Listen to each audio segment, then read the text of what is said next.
Hello and welcome once again to the Bike Show. This week we come to you from Bavarian Motorcycles, the prestige BMW dealership up here in Centurion. Later on in the show we'll be taking a look at some products, examining a fantastic new clutch that's available for the BMW F800 GS, and we'll be speaking to the DP of this place.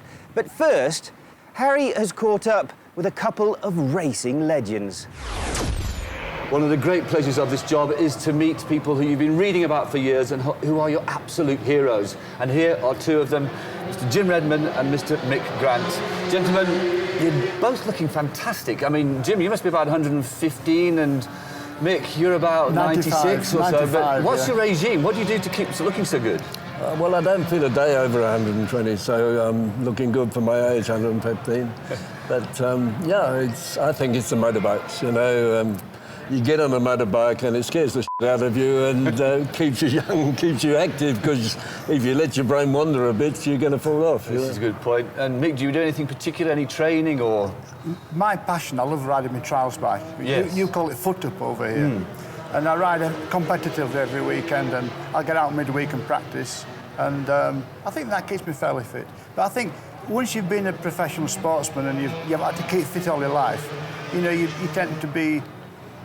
I could eat for England and I don't, and it's, you know, and you can't get out of the old habits. So yeah, so we do okay. You're good. Okay, let's go right back to the beginning, Jim. You obviously you're associated with Southern Africa because you moved to Rhodesia, but you're actually born in London. Now you moved out here in '52, I believe. Yeah, 1950, I think it was. Yeah. Now, had you raced bikes in the UK before you came out here? I went to watch Jeff Duke and Bob McIntyre. From the other side of the fence, I had a little 350 matchless. And it's something that I wanted to do, was race motorbikes, but unfortunately I lost my parents when I was 17 and I had to bring up my younger brother and sister. Okay. So my money went on a family and I didn't start racing until I was 23. Now, I believe that you used to work on John Love's Manx Norton engine in his Cooper F3 car, and in return he gave you a ride on his GP Triumph. Exactly. And I think you even had to borrow his leathers and helmet for that. Yep, borrowed bike, borrowed helmet, borrowed gloves, borrowed boots. Cheapest entry you've ever had. How did you do in that race? Can you remember your first race? I finished 7th in my first race, and then in a few weeks later I still couldn't sell his bike, and so I bought it for £25 a month for 4 months, including the leathers, the boots, the helmet and everything else. And then in '58 you won the South African Championship, and then you went over to the UK. Yeah, 57. Sorry, then in '58 you went to the UK. And then by '61 you were a Works Honda rider.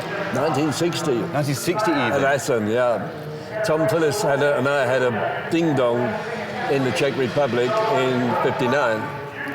And my bike was pretty slow, and I was passed by him on the long straights, and I passed him on the cobblestone in the village. And after the race, he was a straight shooter, and he said to me, "That bloody bike of yours can't get out of its own smoke." He said, "If you'd have been on my bike today, you would have been a sensation." And then 6 months later, he broke his collarbone practicing for Assen. And I went to say to him, "Sorry, you know," but I said, "I better go and get in the queue for your ride." He said, "You're the right bloke." Said to his wife, "Go and get Mr. Kawashima." And Mr. Kawashima was the team manager. He called Mr. Kawashima over and said, "I think Jim Redman's the right guy to take my place." And Kawashima turned to me and said, "Mr. Redman, please, would you ride our machines?" I said, "Who do I have to kill?" Mick, Jim's rise to the top seems very easy, but Bayek, you grafted, didn't you? I had a long, long battle, I really did. I mean, probably like Jim, I started off with no money. My father wasn't interested in motorbikes, with no history of racing in the family.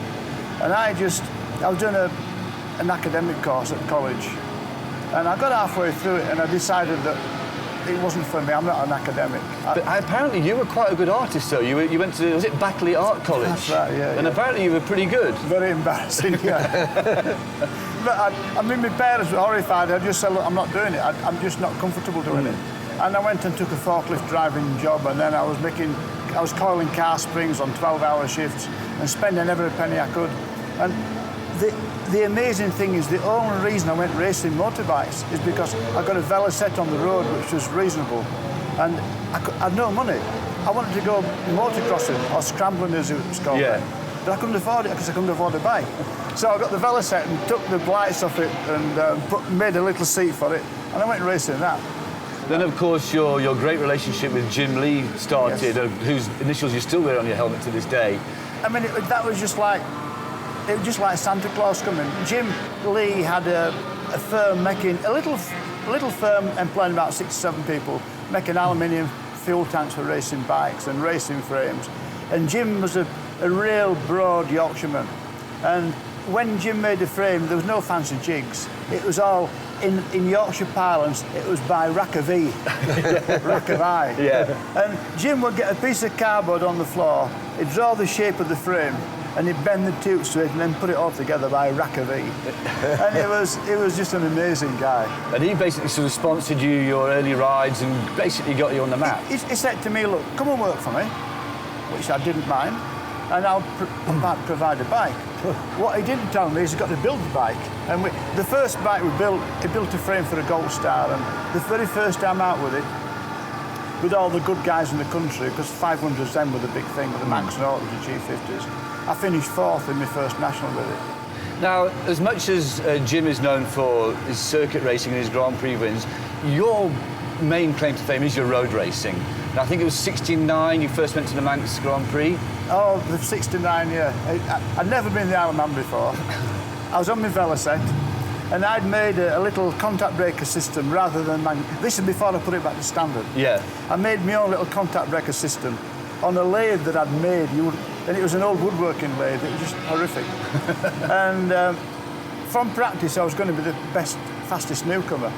And on the 3rd lap of the race, the points on the contact breakers actually shut up and the bike stopped, going down from the Cregner Bar down to Hilbury. Yeah. So I pushed it for 20 minutes back to the start, lost a complete lap, and actually finished last. But you still finished? I finished last. I lost a lap. So I thought from there it can't get any worse than that, so continue, you know.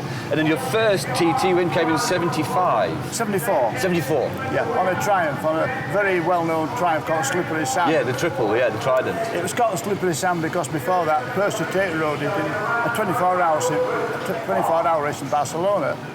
And it was sliding all over the place with a big oil leak, and it's still got the same name, you know, Slippery Sam.